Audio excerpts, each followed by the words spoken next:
How to change the batteries in the remote/key in an Alfa Romeo 159. Remove the emergency key blade.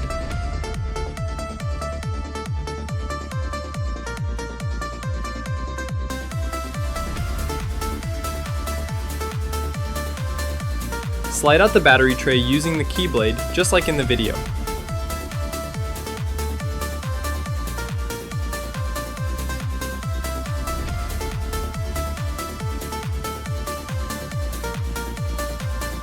Slide the old battery out of the tray.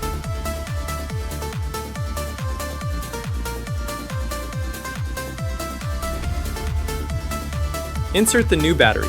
Important: place the battery exactly as shown in the video with the plus sign facing down.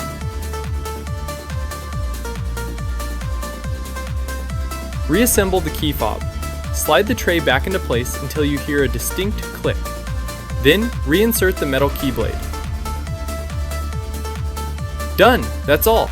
Subscribe to the channel and stay tuned for more automotive tips and tricks.